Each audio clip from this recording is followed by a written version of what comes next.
Едно од поважните собитија што се случи во Македонија во 20 век секако е големата грчка колонизација што се одвиваше во егејскиот дел на Македонија во периодот меѓу двете светски војни. Со Букурешкиот мировен договор од 1913 Грција анектира 34.356 километри или 51% од македонската територија. Во тоа време, поголем дел од населението што живее во егејскиот дел на Македонија нема грчко потекло. Тамо живеат пред балканските војни нешто повеќе од 1 милион жители. Над 1/3 до 1/2 од населението го сечнуваат македонците. Останатите се турци, албанци, власи, евреи, особено сконцентрирани во градот Солун. Грчкото население не представувало повеќе од 20%.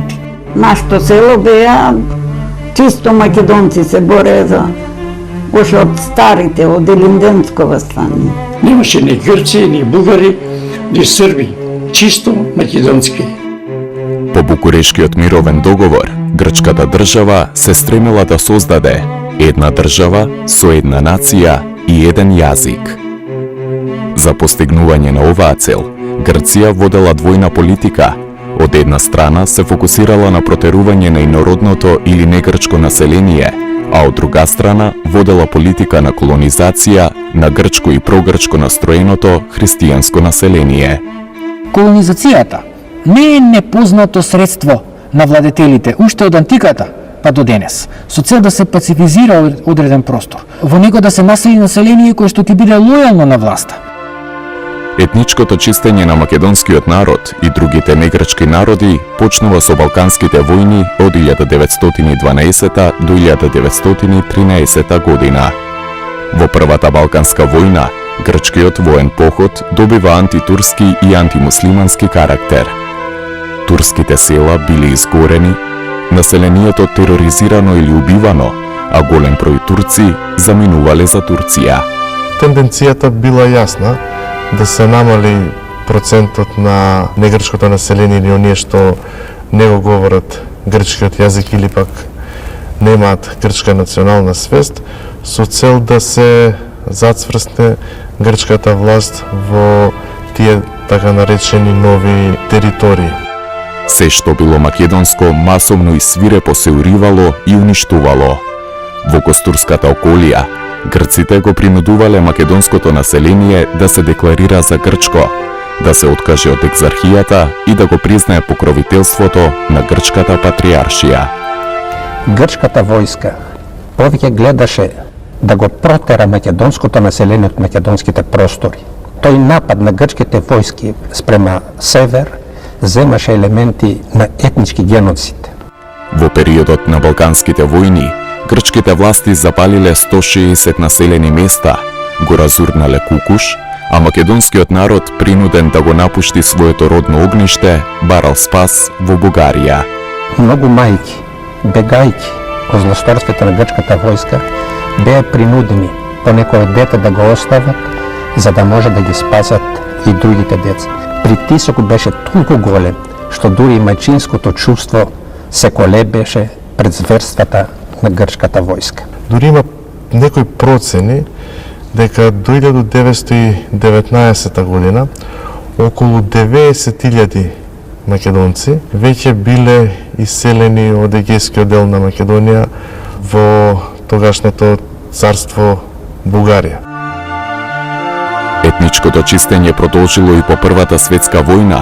На 27 ноември 1919 врз основа на членот 56 од Нејскиот мировен договор, меѓу Грција и Бугарија била подпишана конвенција за доброволно иселување на население што живее во двете држави. Тој договор и неговите клаузули предвидувале дека од територијата на Егејска Македонија под грчка власт во Бугарија треба да се иселат поголем број на македонци, кои што грчката држава ги окарактеризирала дека се бугари по националност. Додека од територијата на Бугарија во Грција требало да се исели целото патриаршиско население кое што најмногу се декларирало дека е грчко по националност.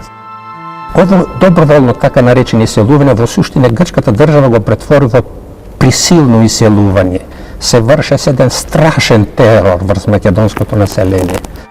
Прогонетите македонци зад себе ги оставиле своите домови, имоти и татковинска љубов, за да им остапат место на новите колонизатори, грци и негрци. Во една од клаузулите на Неискиот мировен договор стоело дека македонците кои што заминувале во Бугарија никогаш веќе немале право да побараат грчко државјанство и да ги побараат своите имоти. Што значи дека се работи за еден добро осмислен план за денационализација на егејскиот дел на Македонија во неколку етапи. Ова всушност представувала првата фаза.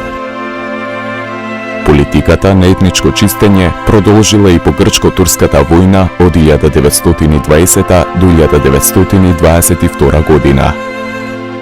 Грција покрај ширењето кон север имаше интерес да се прошири територијални кон исток на сметка на турската држава. Преку Смирна влегува длабоко во турска територија и стигна близо до Анкара.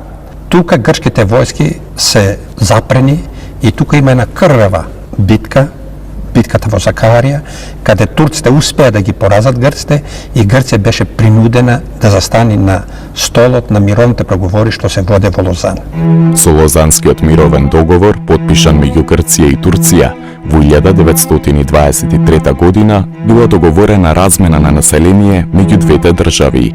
Имено, сето христијанско население од Турција било принудено да ја напушти таа држава и да се пресели во Грција, додека во спротивен правец заминале сите муслимани од Грција, вклучувајќи ги и македонците со муслиманска вероисповед од егејскиот дел на Македонија.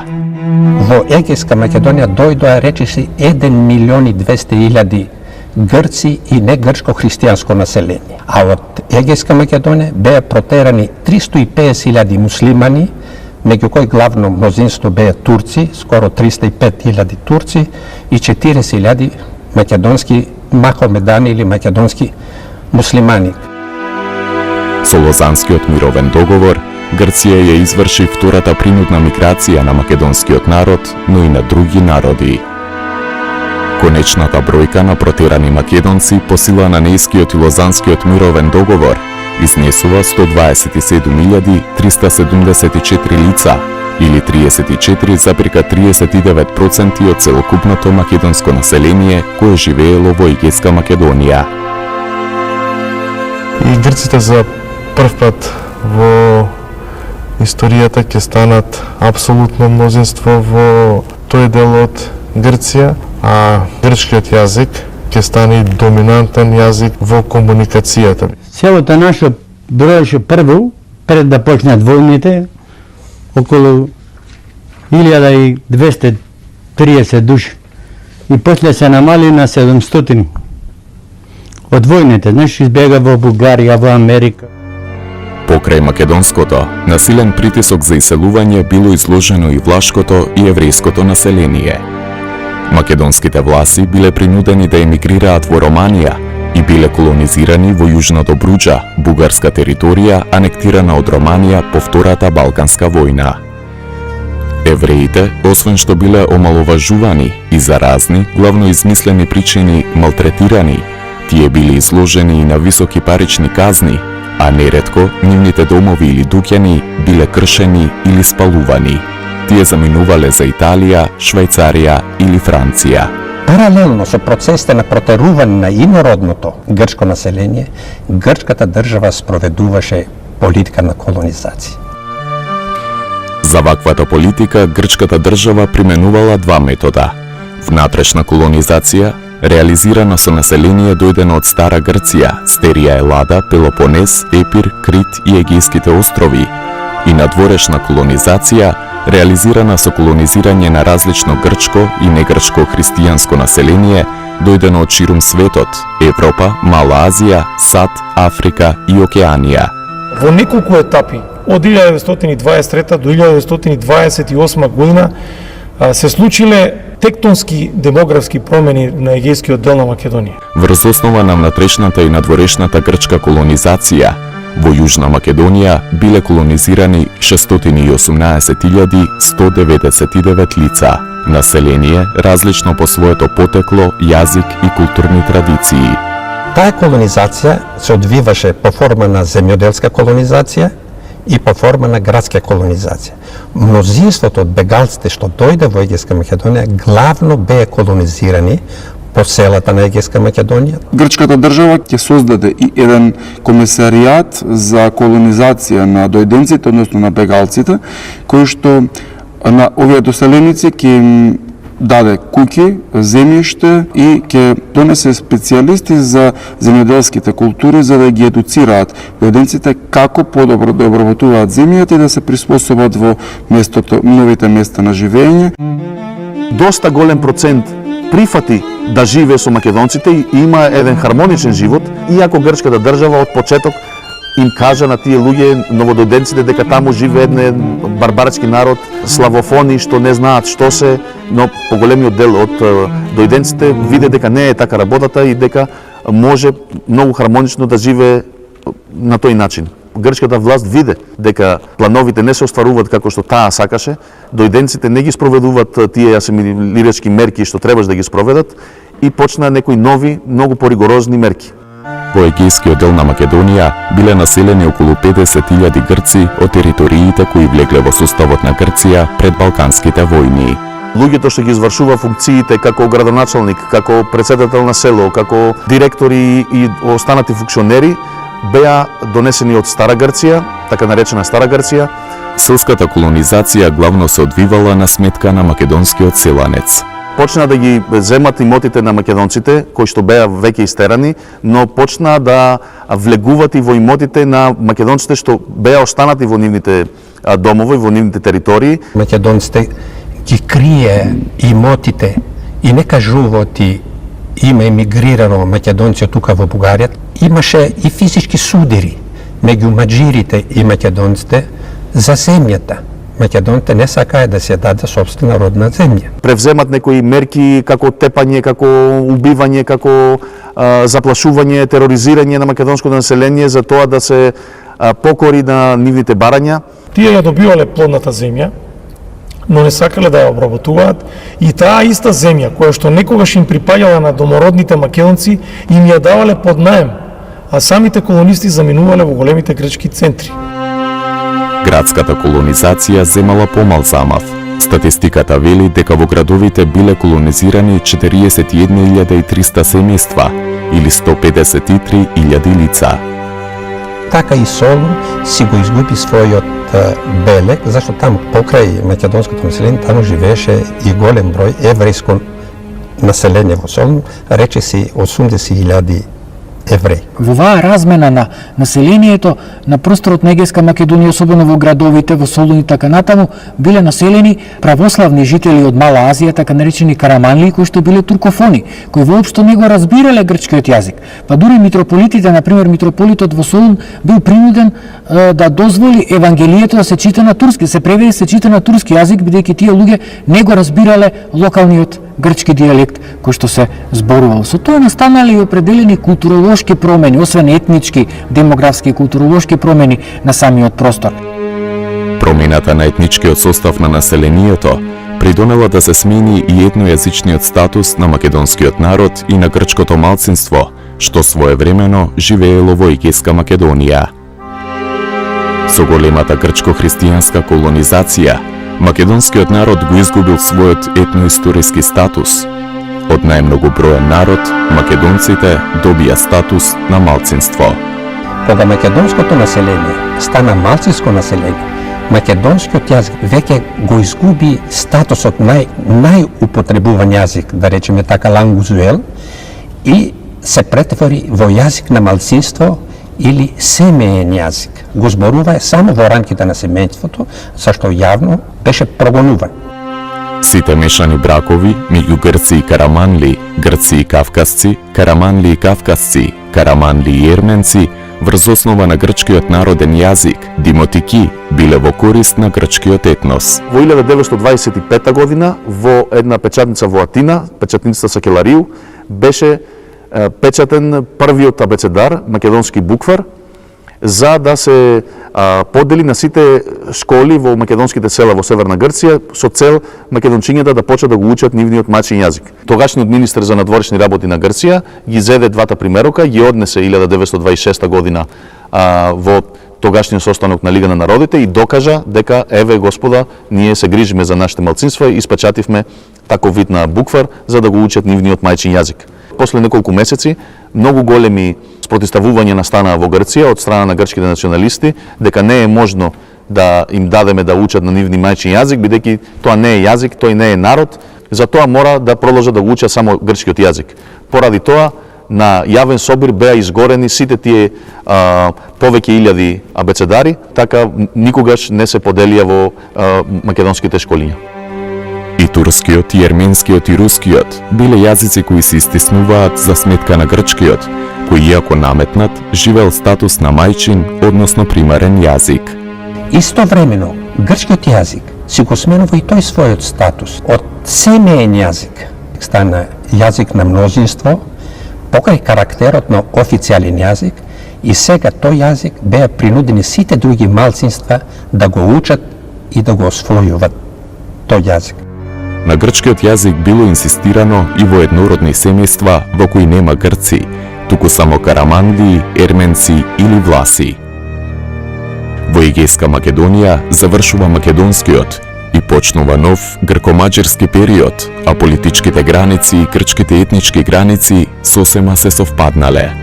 Грците стигнае до Гевгелија, што никош во историјата грчко население таму не постоеше. И со тоа и самите грчки политичари признаа дека тој простор е конечно еленизиран, нели? Иако тврдеа дека Македонија е нивна историски, тие откако населија свое население за кое што сметаа дека ќе биде лојално, признаа дека тој простор е еленизиран. Големата грчко-христијанска колонизација директно се одразила врз грчката економија. Пропорционално на масовната селска колонизација, зголемена била обработливата површина, што во перспектива потикнало раст на земјоделското производство. Во индустријата почнале да се развиваат неколку гранки, но највисоко се развила тутунската индустрија во Серес, Драма и Кавала. Почнало да се развива и килимарството, грнчарството и трговијата, со што Солунското пристаниште особено заживеало. На политичката сцена особено силно било влијанието на либералната партија, начело со Елефтерос Венизелос, наречен татко на бегалците. Најчестата употреба етничка што македонците користат за бегалците ги вика со едно заедничко име – маđири. Тоа што значи странци, тугинци, дојденици. Од друга страна, маđирското население, значи колонистите, македонското население главно најповеќе го употребува терминот ендопи, значи домородци, тукашно население. Со текот на времето, колонизираните грци и негрци од бегалци ќе се идентификуваат како елино-македонес или грко-македонци, за на крај да се идентификуваат како македонес или македонци.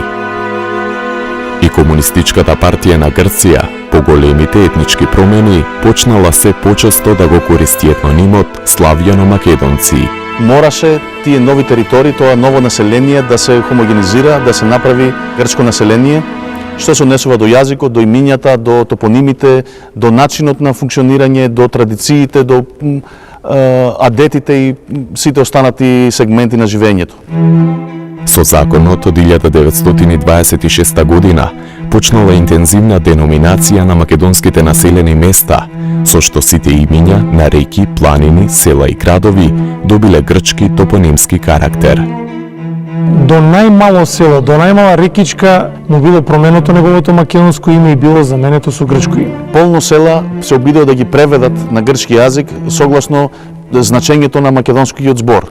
Само на еден мал процент не ги сменија, бидејќи со додавање на некој грчки слог на крајот имињата почна да личат малце на грчки. Пример, селото Буф, Леринско, го направија Буфи, така личеше некако на грчко име. Но и тие села од почетокот на 50-те години одлучија и тие да ги сменат за да нема никакво поврзување со старото име и така од Буфи стана Акритас, значи едно сосема грчко име.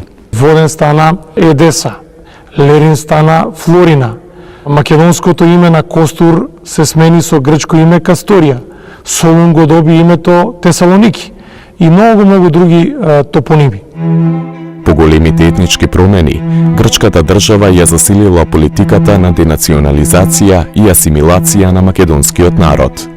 Целокупната државна надградба, просвета, државна администрација, црква, војска биле ставени во служба на оваа политика.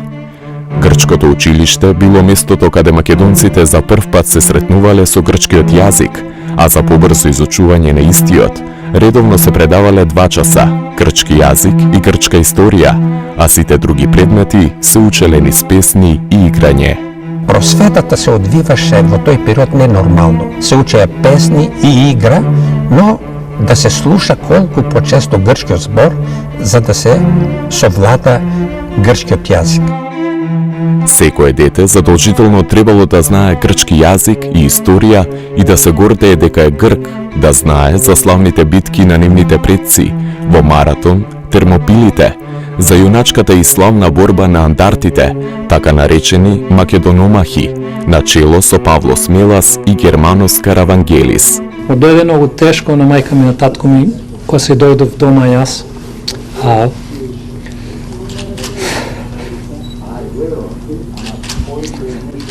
Кога пеев грчки јероицки песни, тие ми рекоа, му закача нож, а мене ми кажува зашто. И за доста време пред да ми каза, оти ние не сме грци и тие песни што ги пеав јас против нас. Еден ден бем во скулата и даскало беше надро од Румошо, кажеме, излезено и неколку деца па тим да пееме македонски песни на чупината. И кога дојде даскало опет о Румо, една чупе станува веле така и така, Джордж и оби пеја македонски, му веле на нас на дечината.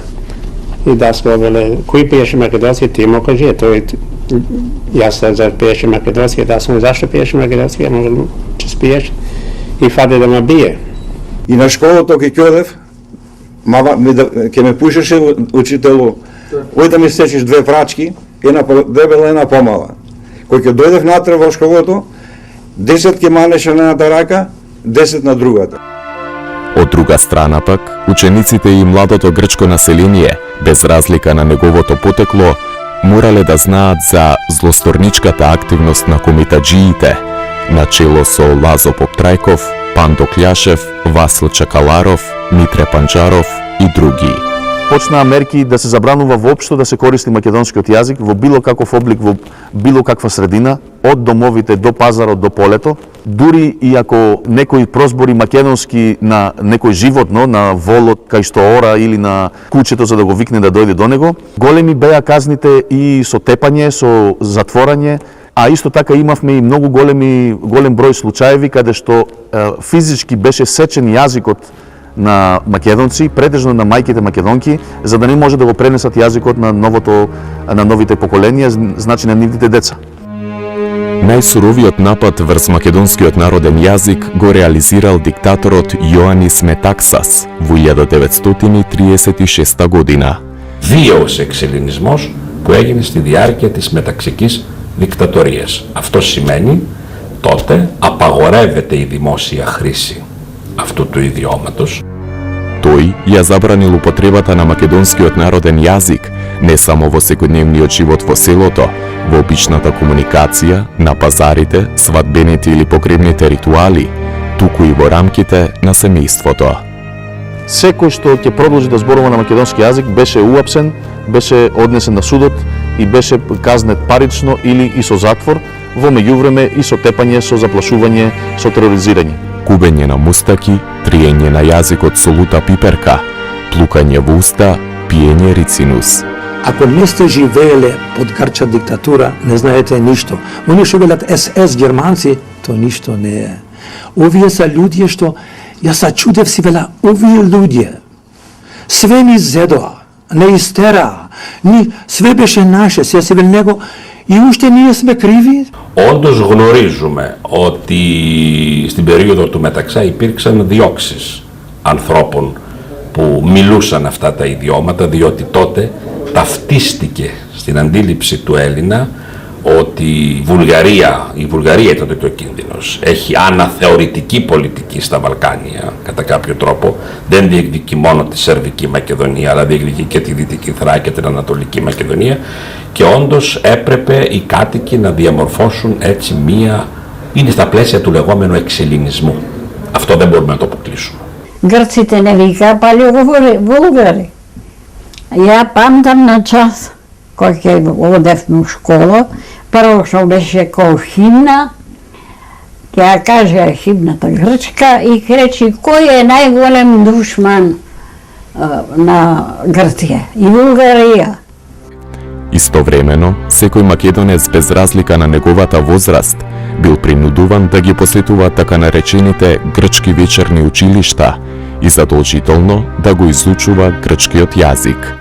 Οι κάτοικοι είχαν εξαναγκαστεί να βάψουν τα σπίτια σε γαλάζιο και σε άσπρο για να φαίνεται η ελληνική σημαία. Дојде од Лерин големиот цаксир се викаше, како денес го памтам, се качи на црквата на високо место и собра цело село и вели вој език треба да се пикне од земјата. Имаше таква група луѓе грци кои беа дојдени грци, не од нашите македонци, кои одеа навечер под пенџерињата и прислушкуваа на кој јазик се говори дома. Вратите, клученците му клававме книга, да не се слуша гласо. На пенџерите клававме хебина, да светлото да не бие, да не се слуша нашиот јазик, што се зборуваме со мајката и таткото или пријатели, гости кои ни гредеа. Забрането беше дури и плачењето на мртвите во гробиштата да се изведува на македонски јазик. Мораше да биде на еден странски јазик за населението што воопшто не го познават. Да не тупни тапан, вели, али гајда да засвири, вели, али шупелка да засвири, вели. Оти целите ќе вели под затвор. Заради кршење на забраната за користење на македонскиот народен јазик, речиси 4500 македонци биле осудени и пратени на грчките острови. Татко ми, дедо ми, мајка ми, баба ми, сите, тие ги тепаа немилосрдно ми тепаа луѓето, да ги враѓат, да ги понижуваат. Ако македонците се многу непожелни во периодот меѓу двете светски војни, тие стануваат особено пожелни во почетокот на Втората светска војна, односно италијанскиот напад врз Грција, бидејќи при отварањето на тој италијанско-грчки фронт, македонците се испратени во првите борбени редови да ја бранат државата која што никогаш не сакала да ги признае како македонци. Од вкупно 300.000 мобилизирани војници кои биле испратени на фронтот со Италија, 80.000 биле македонци. Во војната со Италија имало околу 12.000 жртви, од кои 1/3 биле од Егејска Македонија и Западна Тракија, односно етнички македонци. Грците настојаваа како да македонскиот народ го истреба тотално, на секој начин, да не постои, али не успеа. На заселената политика на денационализација и асимилација, македонскиот народ го засилувал отпорот, кој добивал пасивни и активни форми. Најзначајната улога во отпорот ја одиграло македонското семејство. Со ова, постојано се подгревало чувството на почит и љубов кон мајчиниот збор. Во рамките на семејството се создаваше и историска свест кај македонското население. Немаше семејство во Егејска Македонија да не пренесе на своите деца за легендарните војводи, например, за Чакаларов, Пандо Кляшев, Гоце Делчев и за други војводи. Се пее песни.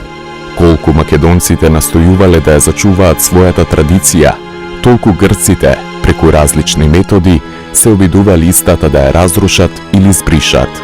И кога се празнуваше Илинден, селаните излегуваа и на местата каде загинае војводи или комити ги одбележуваа со обични камења, зашто грчката држава не дозволуваше да се дига споменици. Истовремено, во периодот меѓу двете светски војни, во семејството се чувал физичкиот и етничкиот интегритет. Речиси сите склучени бракови биле меѓу македонци.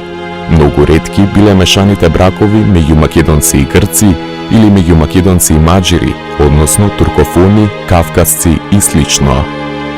Тој пасивен отпор веќе почна да добива политички организиран отпор. Дури во 30-тите години на минатиот век една илегална левичарска организација ВМРО Обединета, која што ја распространила својата мрежа и во егејскиот дел на Македонија, им дала отворена поддршка на македонците во борбата за зачувување на нивните имоти и против одземањето на нивното земјиште, што значи се спротивставила на грчката државна колонистичка политика. Ова организација немаше толку голем успех зашто немаше поддршка од страна на КПГ, што беше должна да ги помогне и нивната политичка активност да ја поддржи со сите сили. Οι Έλληνες κομμουνιστές από τη δεκαετία του 20 κλήθηκαν να αποδεχτούν μια απόφαση της Κομμουνιστικής Διεθνούς που αφορούσε την περίπτωση του μακεδονικού έθνους, όπως είχε ονομαστεί, ή μειονότητας, όπως λεγόταν στην Ελλάδα. Значи во тој период Комунистичка партија на Грција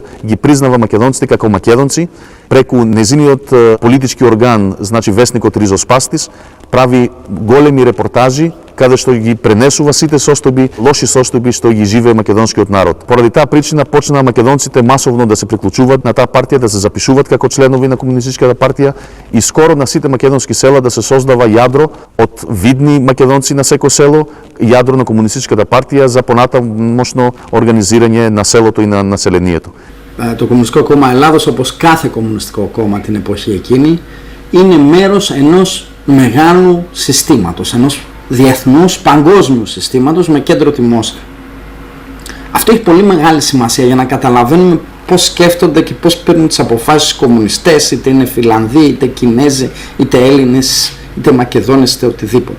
КПГ одела до таму што дури барала да се формира посебна независна македонска држава, која што би влегла во рамките на една Балканска федерација и северниот дел од грчката државна територија, односно Егејска Македонија, да се присоедини кон таа држава. При крајот на Втората светска војна и Грчката комунистичка партија постепено капитулира во однос на грчките граѓански партии со едни договори што ги сторија во Либан, Казерта и Варкиса. Со тоа се отвори патот на грчката десница.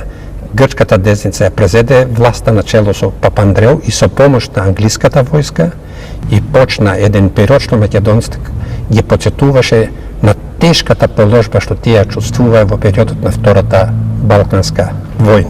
Во таа политика за негација на македонскиот идентитет особено голема улога имаат и весниците. Јас би истакнал, да речем, едно издание на весникот Елефтерос од 1946 година, каде што многу јасно е дефинирана таа политика на грчката држава во една реченица, каде што пишува дека слава македонците мора да бидат протерани од рамките на Грција за грчката држава да има многу по-просперитетна и поубава иднина. Во 1945 година, со помош на Комунистичката партија на Југославија и Комунистичката партија на Македонија, се формира Народно-ослободителен фронт, кој почнал да организира вооружени чети на територијата на Егејска Македонија. Македонскиот народ не само што учествувал во граѓанската војна во Грција од 1946 до 1949 година, туку бил и главниот носител на таа војна.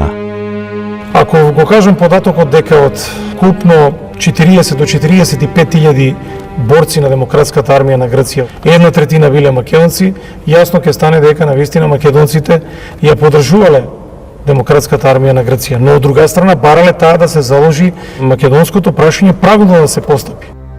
На 10 август 1947 година, со статутарниот акт број 5, главниот штаб на ДАК на малцинствата во Грција им ги признава националните права. Во училиштата се дозволува учење на мајчин јазик. Во ослободените места од Егејскиот дел на Македонија 46-47 година, сепак демократската армија на Грција и новоформираната привремена демократска влада на Грција, која што е опозит на десничарската влада, дозволила барем за една година да се формираат македонски училишта, во кои што се описменува некаде околу 10.000 македонски деца на македонски народен јазик. се изучувале и предмети како македонски јазик, македонска историја, македонска географија, се добило привремено впечаток дека таа привремена демократска влада на Грција конечно ќе ги испочитува правата на македонците. Најпрво, британците ќе се истоварат во Солун за да спречат заедничко дејствување на партизанските единици од Вардарскиот и Егејскиот дел на Македонија, и токму заради ова британците и американците ќе испратат авиони, ќе испратат своји пилоти и ќе ги користат сите средства за уништување на комунистичките борци и членовите на Комунистичката партија на Грција. Во прв ред тука се македонците, меѓу другото се употребувани напалм бомби каде што македонците, односно партизаните, се горени живи. Речиси 20.000 македонци загинале во борбите во Грамос, Вичо и на други места, а 60.000 македонци и грци, меѓу кои 28.000 деца, биле принудени да емигрираат во источноевропските земји. Многу села биле разурнати и напуштени, а бројно население е убиено во масакрите во селата Загоричани и Бомбоки, Костурско. Και η συμμετοχή του μέσα στην περίοδο 46-49 μέσα στις γραμμές του Δημοκρατικού Στρατού ενίσχυσε αυτή την καχυποψία των αθηναϊκών, των κεντρικών ελίτ έναντι του πληθυσμού αυτού. Απολύτως επιδιώξεις εθνοτικής εκαθάρισης, ήταν μια χρυσή ευκαιρία. На местото на протераното македонско население, грчката држава колонизирала влашко, прогрчки настроено население. Завршувањето на граѓанската војна во Грција резултира со така наречениот трет бран на иселување на македонци од Егејскиот дел на Македонија.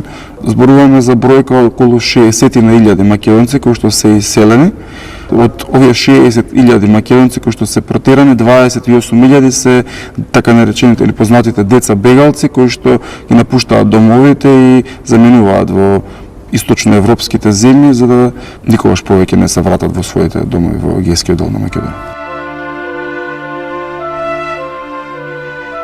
Доказ за таквата катастрофална состојба е првиот извршен попис по граѓанската војна во Грција, пошто било установено дека само во Егејскиот дел на Македонија неколку десетици места ги снемало, веќе не постоеле. Тоа се однесува пред се на села кои што биле населени со македонци по националност. Такви примери имате многу низ македонските села во Костурско, во Леринско, во Военско. По новата миграција, уште повеќе се зацврстил малцинскиот карактер на македонскиот народ. Тоа сериозно влијаело и врз јазичниот статус на македонскиот народен јазик, ако во периодот од 1913 до 1950 година македонскиот народен јазик за македонското население имал статус на мајчин или примарен јазик, по 1950 година постепено ќе почнува таквиот статус да се губи. Грчката држава вршеше тако притисок што емисари на грчката држава, офицери, свештени лица, патува по македонските села, го тераше македонското население да се собира на сред село и да дава заклетви дека од денес се колнат и нема да зборуваат на својот народен македонски јазик и оти ќе зборуваат само на светиот јазик на Исус Христос и тоа грчкиот јазик. Грчкиот јазик македонците го изучувале од најрана возраст и со тоа овој јазик почнал да се присвојува како мајчин, природно да се изговара и да се чувствува. Македонците одбива меѓу двете светски војни да создават мешовити бракови со грците, да се го зачуват народот и расата. По граѓанската војна во Грција веќе тој народен, таа народна солидарност се скрши и веќе грчкиот јазик почна масовно да влегува по македонските села. Со влегувањето на грчкиот јазик во рамките на македонското семејство почнал процесот на дефинитивно асимилирање на македонското население од Егејска Македонија и негово постепено, но сигурно претопување со грчката нација. Македонците кои што останаа во Егејскиот дел на Македонија се обидуваа политички да се организираат, но нормално тоа грчките закони не им го дозволуваа. Сакам да кажам дека идејата за создавање на правата политичка партија на македонците во Егејска Македонија Виножито не е случајна, но сите грчки закони биле рестриктивни во тој поглед и воопшто човековите права на македонците во Егејска Македонија биле сведени на едно најниско можно ниво. Со ниту еден закон, со ниту еден акт, грчката држава не признавала постоење на македонски етност, односно на македонска националност. По грчката граѓанска војна, преостанатите 150.000 македонци повторно биле изложени на политика на денационализација и асимилација. Со цел да се разбие етничката компактност во Костурско, Леринско и Воденско, во 1953 година грчката држава го донела законот за колонизација на пограничниот појас. Истата година бил донесен закон со кој од грчко државјанство биле лишени учесниците на така наречената бандитска војна. На истите им се конфискувал имотот. Грчката држава донела неколку закони кои што требало да го спречат евентуалното враќање на македонците учесници во граѓанската војна во Грција назад во Грција. Од таа гледна точка законите кои што ги носела воглавном содржале членови според кои што им се дозволувало враќање само на оние учесници во граѓанската војна во Грција кои што биле грци по род. Колку и да е дискриминирачки овој член од грчките закони, сепак таа де факто и де јуре признавала дека имало и други луѓе по националност, односно македонци. Ваквите закони се носеле не само да се спречи репатриацијата на македонците, туку и да се спречи евентуалното нивно побарување за враќање на нивните имоти. Тоа би било воглавно второ прашање кое што требало да следи ако грчката држава го дозволила враќањето на македонците во Грција. И тоа беше доволна бариера македонците воопшто и да не помислуваат да се враќат се таму некаде до доците 80 години на 20 век. По 1990 година во Грција се забележуваат промени во однос на малцинската политика. По македонските села слободно се зборува на мајчиниот јазик, се формираат музички групи кои го негуваат локалниот фолклор. Македонскиот народ формира политички организации, како што е организацијата Виножито, а се печатат исписанија на македонски јазик Моглена, Зора и Нова Зора. Во Солун биле печатани абецедар, современ грчко-македонски речник, а во Сботско се осветила и првата македонска црква Свети Злата Мегленска, каде се одржала и првата богослужба на македонски јазик по 1913 година.